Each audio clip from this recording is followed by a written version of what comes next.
नमस्कार दोस्तों, मैं आयुष आप सबका अपने चैनल आयुष मैथ्स पे स्वागत करता हूं। और जैसा कि आपको पता है, इस चैनल पे आपकी एनटीपीसी और रेलवे ग्रुप डी के लिए बेहतरीन प्रैक्टिस क्लास स्टार्ट कर दी गई है। तो यदि आप इस चैनल पर पहली बार जुड़ रहे हैं तो चैनल को सब्सक्राइब जरूर कर लें, जिससे आपको नोटिफिकेशन सबसे पहले मिल सके कि वीडियो कब कब आ रही है। ओके, तो चलते हैं। आज की ये तीसरी क्लास है और इसमें हम लोग पढ़ने वाले हैं कुछ बेहतरीन और एक्सपेक्टेड क्वेश्चन जो आने वाले एनटीपीसी और ग्रुप डी के लिए बेहद जरूरी है। तो देखते हैं, और आप भी पेन और कॉपी लेकर के बैठ जाइए और जैसे ही सवाल आपको स्क्रीन पे दिखाई दे आप भी उसे बनाने की कोशिश करें।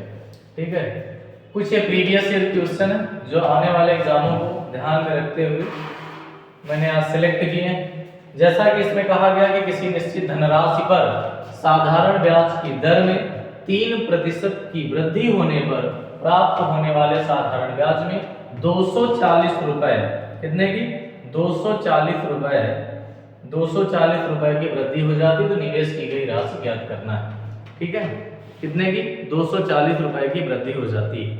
ओके, तो आप देखें इधर, आपको पता है कि 240 रुपए इंक्रीज कब हुए हैं, 240 रुपए आपके कब बढ़े हैं, 240 रुपए वृद्धि कब हुई। आपको पता है जब ब्याज की दर कितनी बढ़ाई गई मेरे भाई, 3% बढ़ाई गई है, तभी आपके ब्याज की दर 240 रुपए की वृद्धि हुई है। अगर आपके एक साल में 3%, इन्होंने समय का कोई जिक्र नहीं किया, जब समय नहीं बताया गया तो आप 1 ईयर की ही बात करेंगे, एक साल को ही बेस मान के सवाल लगाएंगे। तो आप बताइए, अगर एक साल में 3% की वृद्धि हुई है और इस 3% बढ़ने की वजह से आपका पैसा कितना बढ़ चुका है, 240 रुपए। कितने रुपए बढ़ चुके हैं, 240 रुपए बढ़ चुका है। तो 3% इंक्रीज करने की वजह से 240 बढ़ता है। तो आपसे पूछा गया वो राशि कितनी रही होगी, तो मेरे दोस्त मेरे भाई वो राशि कितनी रही होगी, 100% रही होगी। और 240 बटे में 3 और मल्टीप्लाई कितना 100। तो यहाँ से आपको क्या मिल जाएगा, आपको यहाँ से प्रिंसिपल यानी निवेश की गई राशि मिल जाएगी, अर्थात 8000 रुपए वो राशि रही होगी और आपका ऑप्शन करेक्ट हो जाएगा, ऑप्शन नंबर सी। क्लियर है ना।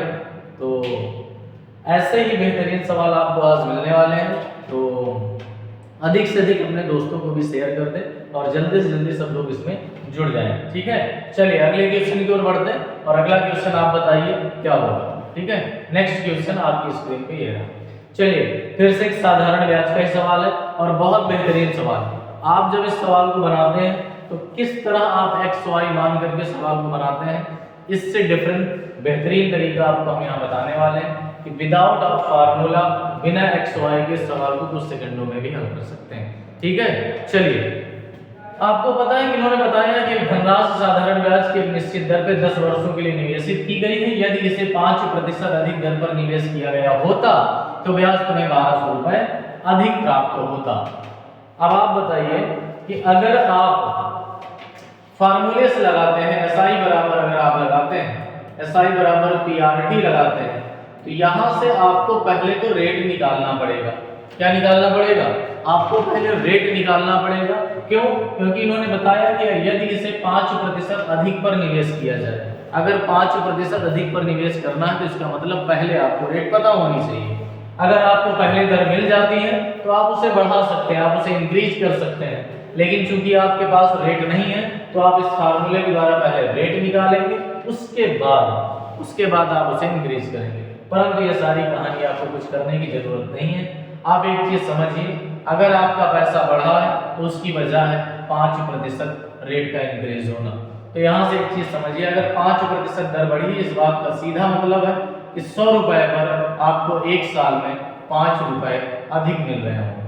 यानी 100 रुपए पर एक साल में कितने रुपए, 5 रुपए अधिक मिल रहे होंगे। और आपने कितने वर्षों की बात की है, 10 वर्षों की बात की है। तो 10 वर्ष में कितना ज्यादा मिलेगा, अगर एक साल में 5 रुपए ज्यादा मिलते हैं तो 10 रुपए में आपको कितना ज्यादा मिलेगा, 50 रुपए ज्यादा मिलेगा। कितना ज्यादा मिलेगा, 50 रुपए ज्यादा मिलेगा। और वास्तव में हमारे अकॉर्डिंग ब्याज मिला कितना ज्यादा है, 1200 रुपए। तो 50 की वैल्यू हमारे पास कितनी है, 1200 रुपए है। तो आप यहाँ से बड़े आराम से निकाल सकते हैं। क्या निकाल सकते हैं, आपसे पूछा गया है वह राशि ज्ञात कीजिए। तो राशि क्या रही होगी मेरे दोस्त मेरे भाई, तो आप कहेंगे सर राशि तो 100 वैल्यू रही होगी। तो आप चाहें तो इसे 2 से मल्टीप्लाई कर दीजिए, 100 की वैल्यू निकल आ जाएगी, 12 दूना 2400, कितना हो जाएगा 24 रुपये आपका प्रिंसिपल रहा होगा। और option number D is correct. कौन सा ऑप्शन सही हो जाएगा? ऑप्शन नंबर डी सही हो जाएगा। ठीक है, कोई दिक्कत इसमें? बढ़ते हैं आगे। फिर आप चाहें तो फार्मूले के यूज कर सकते हैं, आप प्रिंसिपल कुछ मान सकते हैं, वहां से रेट आप निकालिए, उसके बाद रेट को बढ़ाइए और फिर से आप वहां से नया ब्याज निकालिए। ठीक है, तो चलिए आगे चलते हैं और नए क्वेश्चन की ओर बढ़ते हैं। नेक्स्ट क्वेश्चन क्या है? फिर से आपको एक साधारण ब्याज का क्वेश्चन है। ठीक है, ये भी कुछ वैसा ही सवाल है, आप आसानी से इसे बना सकते हैं। ठीक है, चलिए बताइए। सभी के आंसर कमेंट बॉक्स में आने चाहिए। ठीक है, आप कमेंट बॉक्स में आंसर इनके देते रहिए। ये भी सवाल कुछ वैसा ही है। इन्होंने बताया कि 900 रुपए की धनराशि एक निश्चित साधारण ब्याज की दर पर 4 वर्ष में बढ़कर 1134 रुपए हो जाती है। यदि ब्याज दर में 3% की वृद्धि कर दी जाती है तो रुपए 900 रुपए की धनराशि 4 वर्ष में कितनी हो जाएगी? फिर से कहानी वही है, बच्चा यहाँ फिर से फार्मूला लगाता है, फार्मूले से पहले रेट निकालता है, रेट निकालने के बाद उसे बढ़ाता है, तब जाकर के कहीं उसे नया ब्याज प्राप्त होता है। यही सारी चीजें आपको नहीं करनी मेरे भाई, है ना? यही करना होता तो फिर आप इस चैनल पे क्यों आए? अगर आप इस चैनल पे आए तो यही चीजें आपको अलग सीखनी है कि दूसरों से बेहतर क्या करना है मुझे। ठीक है, अब आप बताइए कि अगर आपको 4 वर्ष में बढ़ के पैसा 1134 हो गया, तो जो आपको इंटरेस्ट मिल रहा है 900 रुपये आपने कभी जमा किया है और 1134 हो गया, कितना हो गया? तो आपका ब्याज कितना है? 234। कितना है मेरे दोस्त? 234 रुपए आपको ब्याज यहाँ से मिल रहा है। फिर इन्होंने कहा यदि ब्याज की दर 3% बढ़ा दी जाए तो 900 रुपए 4 वर्ष में कितने हो जाएंगे? अभी आप बताइए, अगर आप ब्याज की दर 3% बढ़ाने जा रहे हैं तो इसका सीधा मतलब ये है 100 रुपये पे आपको 1 साल में अब 3 रुपए ज्यादा मिलेंगे। कितने रुपए मेरे भाई? 3 रुपए ज्यादा मिलेंगे। कितने ज्यादा मिलेंगे? 3 रुपए ज्यादा मिलेंगे। अगर 100 रुपए पे 1 साल में 3 रुपए ज्यादा मिल रहा है तो मेरे दोस्त ये बताइए कि 900 पे कितना ज्यादा मिलेगा? तो 9 से मल्टीप्लाई कर दीजिए तो आप कहेंगे सर फिर तो आपका नौकरी 27 रुपए ज्यादा मिलेगा। कितना ज्यादा मिलेगा? 27 रुपए आपको ज्यादा मिलना चाहिए। कितने वर्ष में? 1 वर्ष में। लेकिन यहाँ कहानी कितने वर्ष की है? 4 वर्ष की है, तो 4 वर्ष में तो और अधिक मिलेगा, यानी 27 चौको कितना? 108 रुपए ज्यादा मिलेगा। कहने का मतलब सीधा है कि आपको पहले पैसा जितना मिलता था 1134 हो जाता था, अब उसमें आपको 108 रुपए अधिक प्राप्त होंगे। कितना ज्यादा मिलेगा? 108 रुपए अधिक प्राप्त होंगे, तो आपका पैसा कितना हो जाएगा? 1242 रुपए। और आप बिना किसी फार्मूले के यूज के आप सवाल को आसानी से बना सकते हैं। कुछ सेकंडों में ही आप बना सकते हैं। अगर ऐसे तरीके आपको सीखने हैं तो आपको जुड़ना पड़ेगा आयुष मैथ से। ठीक है, और यदि अगर आप हमारे शहर से हैं और ऑफलाइन क्लास अगर ज्वाइन करना चाहते हैं तो आपको बेसिक टू एडवांस मैथ वहाँ मिलेगी। अगर आप हमारे शहर रायबरेली से हैं तो आप जरूर जुड़ें आयुष क्लासेस से। ठीक है, और आपको वहाँ बेहतरीन कंटेंट के साथ सभी क्लासेस प्रोवाइड की जाएंगी। अगर आप किसी भी वनडे एग्जाम की तैयारी करते हैं तो उसके लिए बेस्ट प्लेटफॉर्म है, आप आ सकते हैं और वहाँ से अपनी ऑफलाइन क्लासेस भी कर सकते हैं। चलिए अगले क्वेश्चन की ओर बढ़ा जाए। ठीक है, अगला क्वेश्चन क्या है देखते हैं। बताया गया कि गणित प्रश्नोत्तरी में कक्षा 10 के 64 विद्यार्थी भाग लेते हैं। यदि लड़कियों की संख्या लड़कों की संख्या से 16 अधिक है, लड़कियों की संख्या लड़कों की संख्या से कितनी ज्यादा है?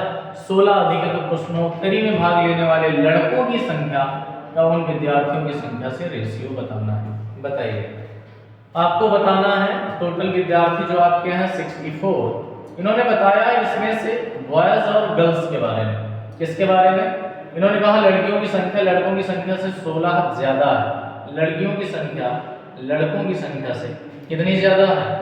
अब यहाँ बच्चा क्या करेगा? यहाँ कहेगा कि x मान लेते हैं लड़के और लड़कियों की संख्या x + 16। ये काम बिल्कुल नहीं करना है मेरे भाई। आपको पता है कि अगर लड़कियां 16 ना ज्यादा होती तो फिर बराबर बराबर हो गई होती।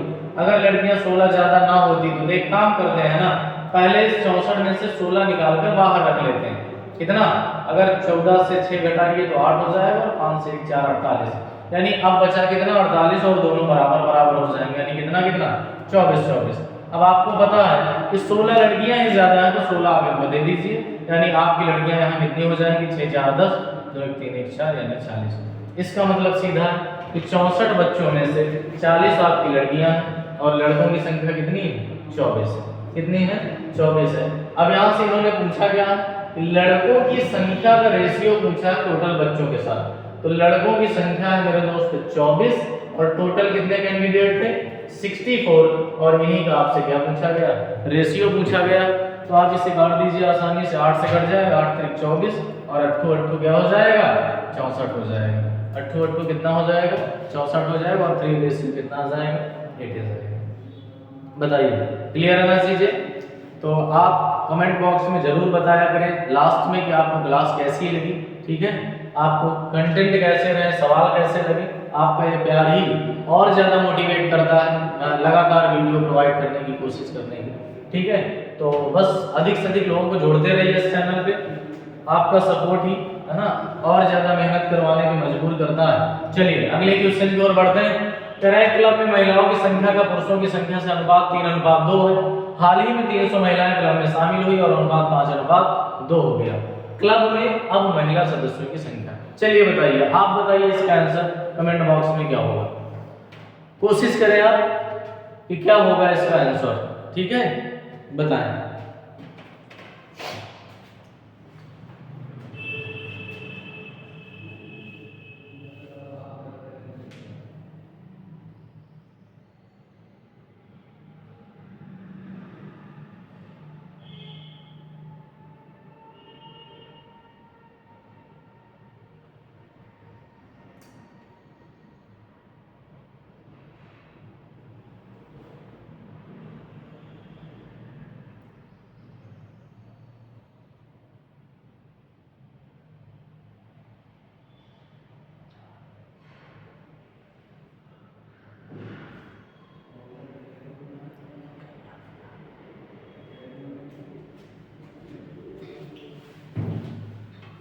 चलिए तो अब तक आ गया होगा आपका आंसर कई लोगों का। चलिए देखते हैं। कह रहे हैं कि एक क्लब में महिलाओं की संख्या का पुरुषों की संख्या से रेशियो दिया गया है। महिलाओं की संख्या का वोमेन का मैन के साथ एक रेशियो दिया गया है और वो है 3 रेशियो कितना 2। कितना मेरे भाई 3:2। हाल ही में 300 महिलाएं क्लब में शामिल हुई। अब आप बताइए शामिल कौन हो रहे हैं, महिलाएं। अगर महिलाएं शामिल हो रही तो महिलाओं का ही रेशियो बढ़ना चाहिए, पर आप यहाँ पुरुष की संख्या देखें तो महिला और पुरुषों का नया अनुपात देखें तो 5 कितना हो गया 2। अब जो चीज होनी चाहिए, आपको पता है कि महिलाएं बढ़ाई गई हैं तो महिलाओं का रेशियो बढ़ना चाहिए। पुरुषों के साथ कोई छेड़खानी नहीं की गई तो पुरुष पहले जितने थे उतने आज भी रहने वाले हैं, ठीक है, आज हैं भी। आप देखें 2 पहले थे 2 आज भी हैं। तो आप देख रहे हैं कि महिलाओं का रेशियो बढ़ चुका है। रेशियो कितना बढ़ा 2 यूनिट। और 2 यूनिट बढ़ने की वजह कौन है बताइए, 2 यूनिट बढ़ने की वजह कौन है मेरे भाई। तो हम देख पा रहे हैं 2 यूनिट बढ़ने की वजह 300 महिलाएं हैं, यानी 2 यूनिट बराबर कितने के हैं 300 के हैं। और आपसे पूछा क्या गया अब महिला सदस्यों की संख्या क्या होगी। तो अगर 2 बराबर 300 के हैं तो 1 बराबर कितने के हो जाएगा 150। और आज महिला सदस्यों की संख्या 5 यूनिट है, यानी 150 गुणे अगर आप 5 करेंगे तो कितना हो जाएगा 750 आ जाएगा, यानी आपका ऑप्शन सही हो जाएगा, ऑप्शन नंबर बी, ठीक है। क्लियर है ना एकदम। तो ऐसे ही बेहतरीन सवाल और बेहतरीन कंटेंट के साथ आपको यहाँ लगातार क्लासें मिलने वाली हैं, ठीक है। यदि आपका भी सपना है कि एक वनडे एग्जाम निकाला जाए और वनडे एग्जाम आने वालों में जैसे रेलवे के एनटीपीसी और ग्रुप डी लगे हुए हैं, और साथ में आज आपको पता चला कि 10 अप्रैल को आपका एएलपी का भी फॉर्म फिर से आ रहा है, ठीक है। तो जो लोग आईटीआई कर चुके हैं या उसके लिए एलिजिबल हैं वो लोग जरूर है ना उसकी तैयारी में एक बार फिर से लग जाए, ठीक है। तो रेलवे ठीक ठाक थोड़ा सा काम करना स्टार्ट कर चुका है। तो अगर आपका एक गोल जो है उसके तहत अगर आपको तैयारी करनी है तो उसके लिए आपको मैथ्स बेस्ट करनी पड़ेगी, है ना। रेलवे में जाने का सीधा मतलब है कि मैथ्स और रीजनिंग आपको अप्रॉक्स 100% करना ही होगा यदि आप सिलेक्शन चाहते हैं तो, ठीक है। चलिए बताइए अगला क्वेश्चन क्या होगा। एक फर्म में पुरुष और महिला सदस्यों का अनुपात 4:5 था। फर्म में पुरुषों की संख्या में 80% तथा महिलाओं की संख्या में 60% होगा। यहाँ पर कितना हो जाएगा 60%। 60% यहाँ साफ साफ लिखा गया 60%, ये देखिए 60% बढ़ोतरी करने का निश्चय किया, तो अब फर्म में पुरुष और महिला सदस्यों का नया अनुपात क्या होगा, बताइए क्या होगा। हमारे पास पुरुष और महिलाओं यानी मेल एंड फीमेल या मैन एंड वोमेन, इनका रेशियो है 4 अनुपात कितना मेरे भाई 5। 4 अनुपात कितना है 5 है। फर्म में पुरुषों की संख्या 80%, कितने परसेंट 80%, तथा महिलाओं की संख्या में 60% की वृद्धि की गई। अब आप बताइए 80% को अगर आप रेशियो बनाना चाहें तो कोई दिक्कत तो नहीं है। 80% क्या हो जाएगा 4 बटे कितना 5, कितना हो जाएगा 4 बटे 5, 80% की वृद्धि की गई। तथा महिलाओं की संख्या में 60%, और 60% की अगर बात करें तो 60% क्या हो जाता है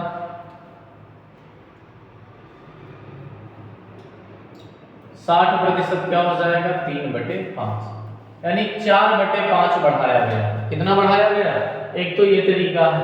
आप क्या करिए, आप चाहें तो इसको 400 और 500 मान लीजिए, ठीक है, परसेंटेज सॉल्व करने के लिए थोड़ा सरल हो जाएगा। अब चाहें तो 4/5 निकालिए, डायरेक्ट आप 80% निकालिए। तो आप बताइए 400 का 80% अगर हम बढ़ाएं तो 400 का 80% कितना हो जाएगा 320, कितना हो जाएगा 320 हो जाएगा, और 320 अगर ये बढ़ेंगे तो 720 हो जाएगी नई संख्या। और महिलाओं की संख्या में 60%, तो 60% अगर 500 का बढ़ाएंगे तो कितना बढ़ जाएगा 300, और 300 बढ़ के कितना हो जाएंगे 800 हो जाएंगे। और नया अनुपात आपसे पूछा गया है, तो नया अनुपात बड़े आराम से आप बता सकते हैं 8 9 72, 8 10 80, यानी 9 अनुपात कितना हो जाएगा मेरे दोस्त 9 अनुपात 10 हो जाएगा। कितना हो जाएगा 9 अनुपात 10 हो जाएगा। आपको ये फ्रैक्शन में कन्वर्ट करने की कोई जरूरत नहीं, ठीक है, कोई दिक्कत यहाँ तक। मैंने 400 और 500 अज्यूम कर लिया, मान लिया। जब भी कभी आपसे परसेंटेज में इंक्रीज या डिक्रीज की बात की जाए तो आप ये काम किया करें, ठीक है, जब भी इंक्रीज या डिक्रीज की बात की जाए तो ये किया करें। चले आगे फिर, ओके, अगले क्वेश्चन की ओर बढ़ते हैं और बताइए इसका आंसर क्या होगा। आप भी कोशिश करें और जल्दी से। आयु का ये बेहतरीन सवाल लगातार आप देखते रहे होंगे पेपर में कि आयु के अच्छे सवाल पेपर में आए हैं, ठीक है ना। अग्निवीर से लेकर के, आर्मी अग्निवीर से लेकर के, या एयरफोर्स वायु ग्रुप से लेकर के कोई भी वनडे एग्जाम रहा हो, एज का क्वेश्चन वहां लगातार पूछे जाते रहे, ठीक है। चलिए अगले क्वेश्चन की ओर बढ़ते हैं। और क्या कहा कि केशव और विपुल की आयु का अनुपात 9:10 है। 12 वर्ष बाद उनकी आयु का अनुपात 13:14 हो जाएगा। केशव की वर्तमान आयु क्या है। चलिए मेरे भाई, आप चाहें तो यहाँ क्रॉस मेथड लगा लें। अगर आप जल्दी सवाल लगाना चाहते हैं तो आप इसे क्रॉस मेथड से भी लगा सकते हैं। किससे लगा सकते हैं, क्रॉस मेथड से, ठीक है। 12 वर्ष बाद की बात है तो 12 वर्ष लिख लीजिए, इनका मल्टीप्लाई कर लीजिए तो 13 में 130 हो जाएगा, कितना हो जाएगा, और 14 में 126 हो जाएगा। दोनों का डिफरेंस कितना है 4, और 4 बराबर, यहाँ डिफरेंस कितना 1, तो 12 एकम 12, 4 बराबर 12 के, तो 1 बराबर कितने के मेरे भाई 3 के हो जाएगा। और आपसे पूछा गया केशव की वर्तमान आयु, और केशव ये है विपुल। केशव की वर्तमान आयु 9 यूनिट है, तो 9 त्रिक कितना हो जाएगा 27, कितना हो जाएगा मेरे दोस्त 27 हो जाएगा। और यहाँ से केशव की एज मिल जाएगी, वर्तमान एज कितनी हो जाएगी 27 ईयर्स। ओके, क्लियर एकदम। चलिए अगले क्वेश्चन की ओर बढ़ते हैं। अगले क्वेश्चन की ओर चलते हैं। आप चाहें तो एक समान के भी सवालों को बना सकते हैं, पर चूंकि हमारे पास इतना समय नहीं होता कि हम एक्स वाई लगाएं, फिर भी आप देखना चाहें तो देख सकते हैं। मान लेते हैं 9x के हैं और ये 10x का है। इन्होंने बताया है कि जब दोनों 12 साल बाद, तो 12 वर्ष इसकी एज इंक्रीज होगी और 12 वर्ष इनकी एज इंक्रीज होगी, और नया रेशियो हो जाएगा 13/14।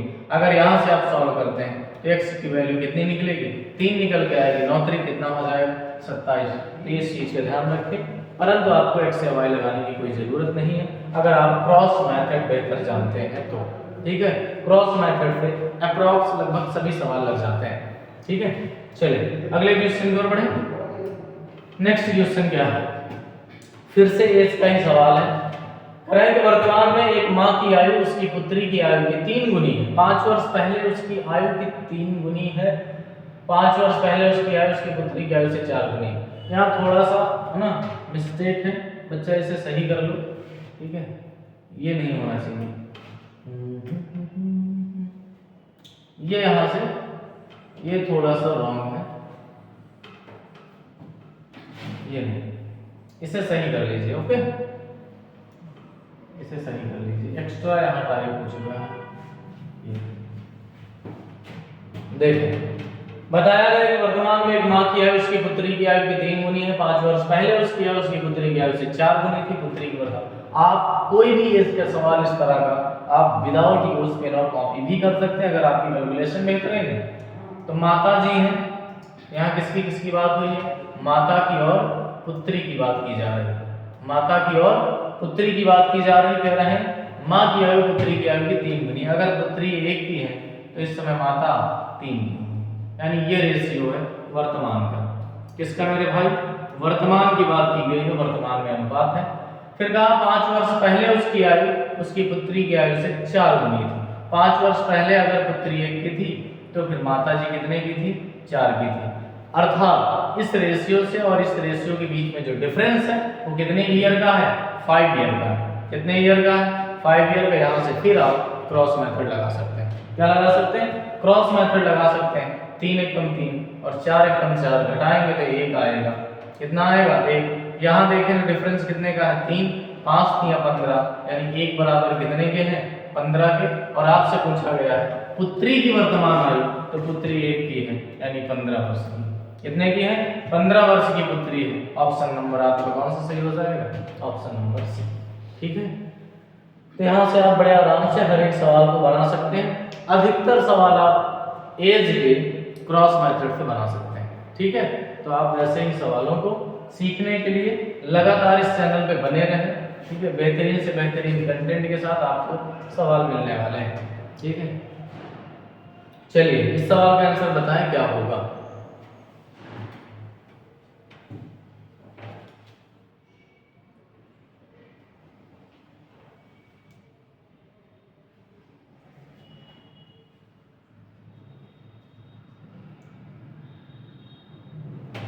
चलिए आ गया होगा अब तक आपका आंसर। देखें, कह रहे हैं कि 6 वर्ष बाद सुनील की आयु कमल की आयु से क्या है? दुगना हो जाएगी। 2 वर्ष पहले उसकी आयु कमल से 4 गुनी थी। देखो सबसे पहले तो बात करते हैं वर्तमान। कितने लोग हैं?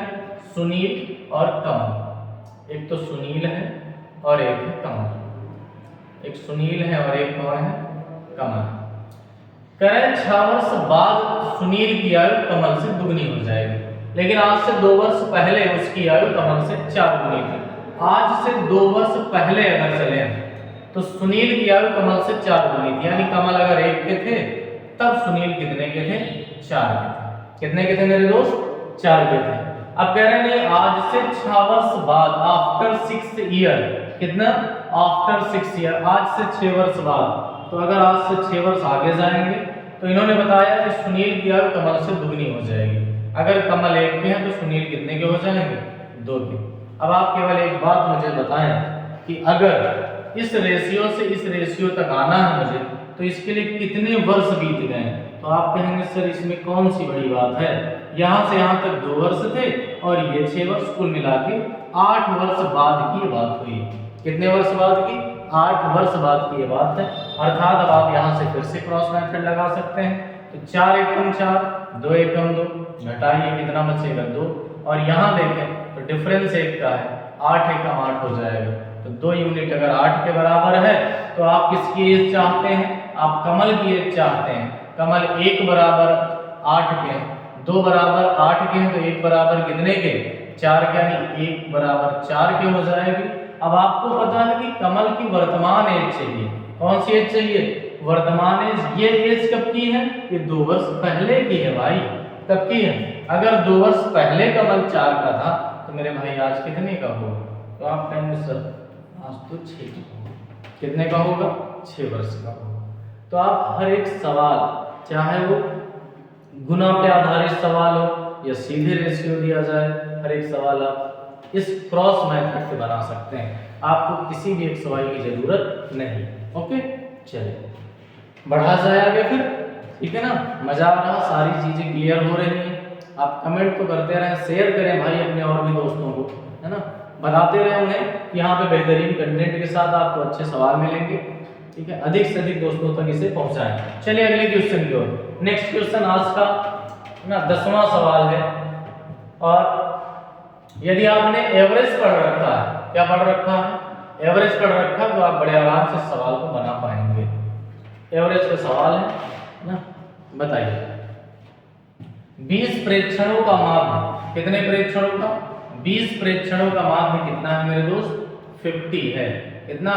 50। एक तो तरीका है कि आप मल्टीप्लाई करके लगाइए, दूसरा तरीका है कि विदाउट मल्टीप्लाई आप इस सवाल को कितना आसानी से बना सकते हैं। इस सवाल में गलती हुई, जहां 13 और 24 जोड़ा जाना चाहिए था, 13 और 24 अगर जोड़ा जाता तो क्लियर आपका कितना? 37 ऐड होता। कितना जुड़ता? 37 जुड़ता। लेकिन आपने उसकी जगह त्रुटिवश क्या जोड़ रखा है? 31 और 42 जोड़ रखा है। तो आप बताइए आपने कितना जोड़ लिया? 73। जहां पर 37 जोड़ा जाना चाहिए था वहां आप 73 जोड़ चुके हैं। तो आपको पता है जब आपने ज्यादा जोड़ा है तो उन संख्याओं का योग ज्यादा आया होगा, और योग ज्यादा आया होगा तो आपका औसत भी ज्यादा आया होगा। इसका मतलब ये कंफर्म है कि ये औसत सही औसत से ज्यादा है। क्या है? तो देख लेते हैं कितना ज्यादा है। आपने कितना ज्यादा जोड़ा? 37 को 73 बना के जोड़ लिया है। इसका मतलब आपने कितना ज्यादा? आपने 36 ज्यादा जोड़ा है, और 36 की वजह से औसत कितना बढ़ा होगा? कितनी संख्याओं पर? 20 संख्याओं पर।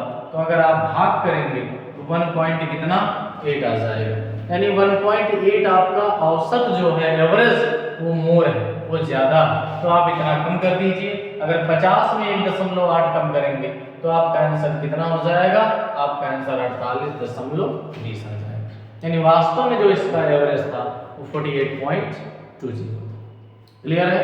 तो आप चाहते तो मल्टीप्लाई करके सवाल बना सकते हैं। आप चाहें तो मल्टीप्लाई करके भी सवाल बना सकते हैं कि 20 संख्याओं का औसत 50 है, तब इनका योग रहा होगा कितना? 1000।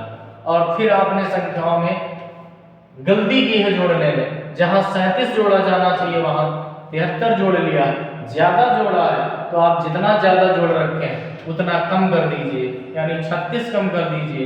अगर 36 आप कम करेंगे तो 900 कितना हो जाएगा? 964 होना चाहिए। कितना होना चाहिए? 964। ठीक है, 964 वास्तव में योग होना चाहिए था। तो अगर आपको सही योग पता है मेरे दोस्त, तो आपको सही औसत भी मिल जाएगा, क्योंकि सही औसत कहता है सही योग बटे सही संख्या है। तो आप यहाँ से अगर डिवाइड करेंगे तो 48 दूना 96, 48 दूना 96, 2 दूना 4, 1 अंक पे दशमलव, 48.22। आपको हर एक तरीका हम यहाँ सिखा सकते हैं मेरे भाई, बस आप थोड़ा सा एफर्ट लगाएं, थोड़े से कोशिश करें आप भी आंसर बनाने की, आप भी कोशिश करें सवाल लगाने की। ठीक है ना? ऐसे बेहतरीन तरीके आपके लिए लेकर आए हैं कि शायद आपने पहले कभी नहीं पढ़ा होगा। तो बस आपको थोड़ा सा कंटिन्यू होने की ज़रूरत है, प्रैक्टिस करने की ज़रूरत है, क्योंकि आपका एग्जाम बहुत ही जल्द करीब आ रहा है। चलें अगले क्वेश्चन की ओर। और नेक्स्ट क्वेश्चन क्या है? फिर से एवरेज का एक सवाल है। दो संख्याओं का औसत 46 है। एक तीसरी संख्या को मिलाने पर तीनों संख्याओं का संयुक्त औसत 43 हो जाता है। अब आप बताइए, आपके पास दो संख्याएं कितनी हैं? दो संख्याएं, और उन दोनों संख्याओं का एवरेज कितना है? तो हम देख पा रहे हैं इनका एवरेज 46 है। लेकिन आपने जब तीसरी संख्या ऐड की तो उनका औसत कितना हो गया? 43। कितना हो गया? 43 हो गया। आप देखें तो यहाँ योग कितना होगा? तो हम कहेंगे योग तो 92 हो जाएगा। कितना हो जाएगा? 92 योग हो जाएगा। आपने एक संख्या और शामिल की है, तो अब कुल मिलाकर के संख्याएं कितनी हो गई हैं? 3। और आज उनका औसत कितना है? 43। कितना है? तो हम कहेंगे अब नया योग कितना हो जाएगा? तो नया योग 129 हो जाएगा। आप मेरे भाई एक बात बताइए, योग बढ़ने की वजह क्या है? तो हम कहेंगे सर योग बढ़ने की वजह वही एक संख्या, अगर वो संख्या ना शामिल की गई होती तो क्या योग बढ़ता? तो कहते नहीं बढ़ता। तो इधर 8 और 29 और 8 कितना हो जाएगा? 37। यानी आपने वो संख्या कितनी शामिल की है? वो संख्या आपने 37 ऐड की। ओके, तो ऐसे ही सवाल आपको लगातार इस चैनल पे मिलेंगे। चलते हैं आज का अगला सवाल, 16वां नंबर क्वेश्चन। बताइए इसका आंसर क्या होगा? चलिए बताइए क्या होगा इसका आंसर। कहे 29.75 और 18.25 और एक संख्या n का औसत 23 है। संख्या n का मान कितना होगा बताइए। आपके पास दो संख्याएं तो आपको पता होना चाहिए मेरे दोस्त एक फार्मूला कि योग बराबर होता है औसत गुणे संख्या। औसत गुणे क्या होता है संख्या, ठीक है। औसत गुणे क्या होता है संख्या। तो हमें चूंकि पता है कि टोटल नंबर 3 है और उन सबका एवरेज कितना है 23 है। अगर सबका तीनों संख्याओं का एवरेज आपके पास 23 है तो 23 तिया कितना हो जाएगा 69 हो जाएगा। यानी आपकी तीनों संख्याओं का योग कितना है 69। अब जिनमें से तुम्हें दो संख्याएं पता है, एक 29.75 और एक 18.25। अब बताइए 75 और 25 कितना 100 हो जाएगा। 9 8 17 1 18 2 1 3 1 4 यानी वास्तव में इन दोनों का योग 48 है, जिनमें से तीनों का योग 69 होना चाहिए। तो आप बताइए दो का योग अगर हम माइनस करते हैं तो शेष तीसरी संख्या निकल आएगी कि नहीं। तो हम कहेंगे हाँ बड़े आराम से निकल आएगी और वो तीसरी संख्या क्या हो जाएगी 21। और आपका ऑप्शन नंबर डी। कौन सा ऑप्शन सही हो जाएगा मेरे भाई, option number D is correct. Okay चलिए अगले क्वेश्चन की ओर बढ़ते हैं और आज का नेक्स्ट क्वेश्चन 13 नंबर। बताइए मिश्रण एंड एलिगेशन का ये सवाल, बेहतरीन सवाल, बताइए इसका आंसर क्या होगा।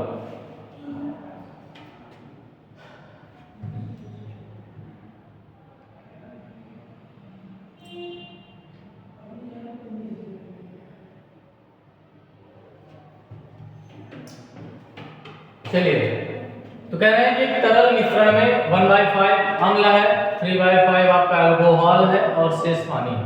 कितना सिंपल सा सवाल है मेरे दोस्त। 1/5 आप कह रहे हो, 1/5 कह रहे हो आपका अम्ल है, 1/5 क्या है एसिड है यानी अम्ल है। इसके बाद फिर कह रहे हो कि 3/5 क्या है, 3/5 क्या है अल्कोहल, क्या है अल्कोहल। तो मेरे दोस्त मेरे भाई कुल मिलाकर के उस मिश्रण में 1/5 और 3/5 यानी 4/5 तो आपका एसिड और प्लस अल्कोहल ही हो चुका। टोटल क्वांटिटी 5 की है जिसमें से अम्ल और आपका अल्कोहल मिला के 4 है। इसका मतलब जो शेष है वो शेष क्या है आपका पानी। शेष कितना है 1/5, 5 में 4 अगर ये दोनों है तो शेष बचा 1/5। और इन्होंने बताया है कि यदि मिश्रण की कुल मात्रा 20 लीटर है, टोटल क्वांटिटी कितनी है 20, तो उसमें पानी कितना है मेरे दोस्त, यही तो है पानी। यही क्या है पानी। पानी कितना टोटल का 1/5 यानी 20 का 1/5 आपका क्या है पानी है। यानी कितने लीटर है 4 लीटर। और आपका ऑप्शन करेक्ट हो जाएगा सी। कौन सा option, option number C. Clear है ना। चलिए आगे बढ़ते हैं नेक्स्ट क्वेश्चन। आज का अगला सवाल ठीक है ना, क्या है फिर से मिक्सचर एंड एलिगेशन का ही ये सवाल है। बताइए इसका आंसर क्या होगा, बताइए क्या होगा इसका आंसर। एक मिश्रण में 72 लीटर मात्रा में पानी और दूध का अनुपात 4:5 है। इस मिश्रण में कितनी मात्रा में दूध और मिलाया जाना चाहिए ताकि मिश्रण में पानी और दूध का अनुपात 3:6 हो जाए।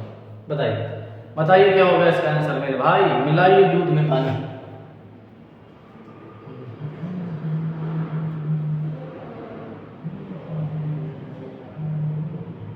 आ रहा है, चलिए ठीक है। देखिए इसको हम कई तरह से सवाल को बना सकते हैं, कई मेथड है सवाल को बनाने के, लेकिन बेहतरीन और बेस्ट कंटेंट क्या है वो देखते हैं। कह रहा है कि हमारे पास जो मिक्सचर है 72 litres of a mixture contains water and milk in the ratio 4:5। क्या है 4:5। किसका किसका, पहले जो लिखा वही लिखना है पानी और दूध, ठीक है ना, वाटर एंड मिल्क। ये रेशियो आपको दिया गया है।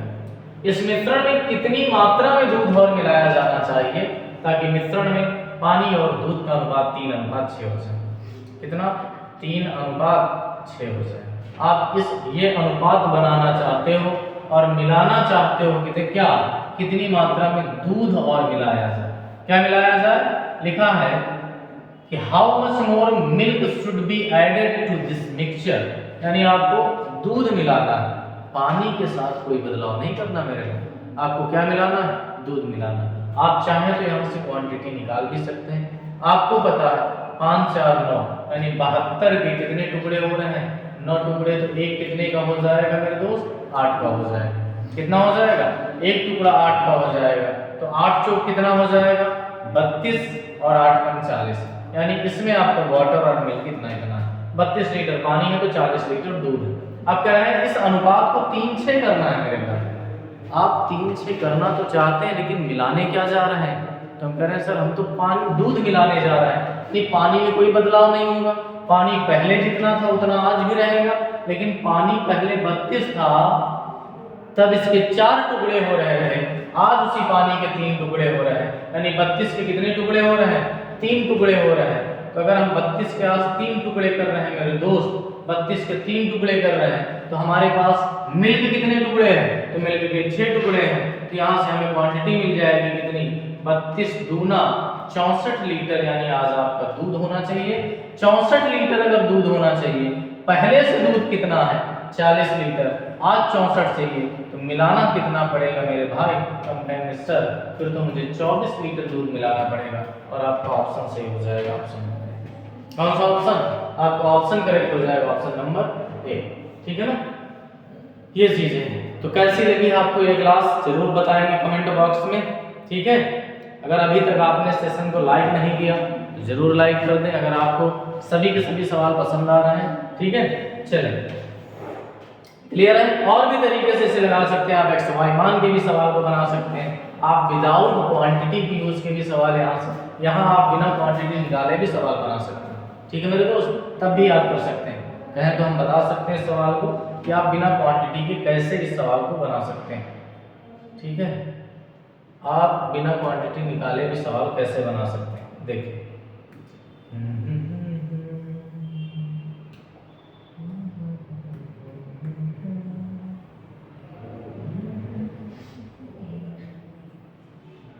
देखो मेरे भाई, हमारे पास रेशियो है 4:5। कितना है? 4:5। आप कितना कर रहे हो? 3:6। आपने क्या मिलाया है? तो आपने मिलाया है क्या? आपने मिलाया है मिल्क। आपने मिल्क मिलाया है, लेकिन वाटर के साथ कोई छेड़खानी नहीं की। पानी जैसा पहले था वैसा आज, लेकिन यहाँ तो नहीं, यहाँ तो बराबर होना चाहिए। तो कर लेते हैं ना, यहाँ 3 से मल्टीप्लाई कर देते हैं और यहाँ किससे कर देते हैं? 4 से मल्टीप्लाई। तो आप देखेंगे कि ये 12 और 3 बचे 15 हो जाएगा, और यहाँ 12 और कितना हो जाएगा? 24। अब आप बताइए, आप खुद बताइए मेरे भाई कि अगर पानी पहले 12 था तो आज भी 12 होना चाहिए, क्योंकि आपने मिलाया नहीं। लेकिन आपका दूध जो है वो 15 से कहाँ पहुंच चुका है?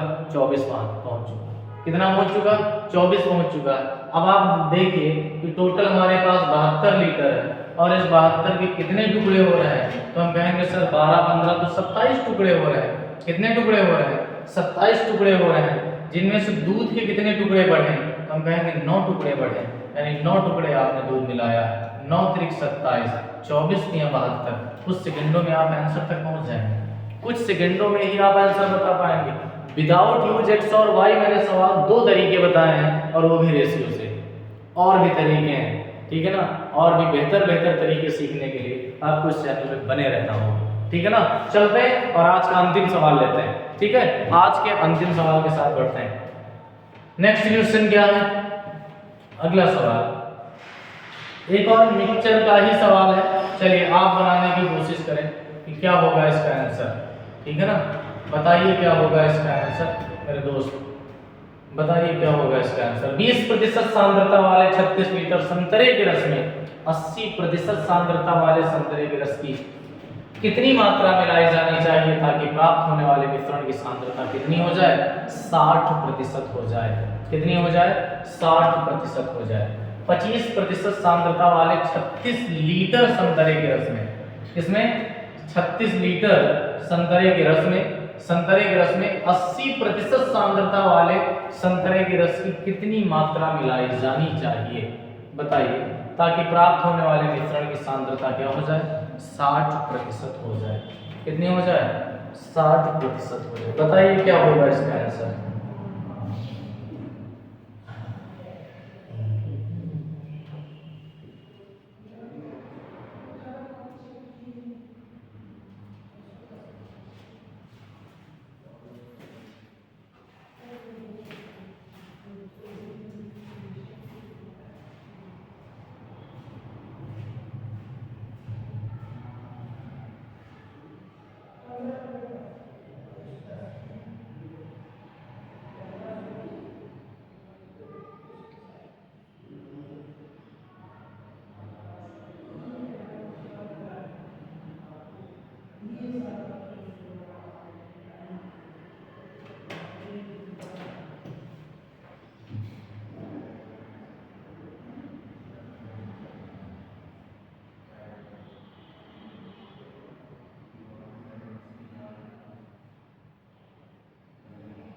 चलिए बताइए क्या हुआ।